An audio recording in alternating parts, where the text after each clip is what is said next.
నరేంద్ర మోడీ నమో గారికి, జగన్మోహన్ రెడ్డి జమో గారికి పాలనలో ఏదైనా పోలికలు మీరు చెప్పగలరండి?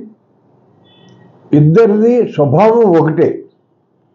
మోడీ గారినేమో ప్రజలందరి యొక్క సంపద, దేశ సంపదని, ప్రభుత్వ రంగ సంస్థలను కానీ, అట్లాగే ఎలక్ట్రిసిటీ లైన్లు కానీ, అట్లాగే పెట్రోల్ ఈ గ్యాస్ లైన్లు అమాంబాబతు సమస్త సంపదని అదానీకి అంబానీకి కట్టబెట్టే ఆలోచనేమో మోడీది.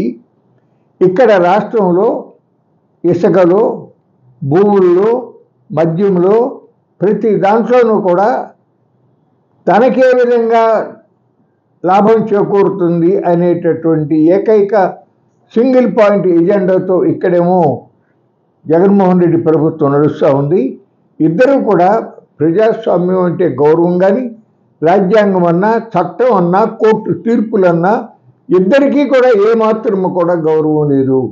అక్కడ ఆయనేమో election commission, chief election commissioner, ఇతర సభ్యుల్ని ఎన్నుకునేటటువంటి సెలక్షన్ కమిటీలో సుప్రీంకోర్టు చీఫ్ జస్టిస్, భారత ప్రధానమంత్రి, అపోజిషన్ లీడర్ ముగ్గురు ఉండాలని కోర్టు తీర్పు ఇచ్చినా దానికి భిన్నంగా చేశాడు ఆయన. ఇక్కడ ఆంధ్రప్రదేశ్లో ఆంధ్రప్రదేశ్ హైకోర్టు ఎన్నో పర్యాయాలు అమరావతి రాజధాని విషయంలో కానీ, ఇతర విషయాల్లో కానీ ఎన్నోసార్లు తీర్పులు ఇచ్చినా, ముట్టకాయలు వేసినా ఈ ప్రభుత్వం నిస్సిగ్గుగా మళ్ళీ వ్యతిరేకంగానే నడుస్తూ ఉంది.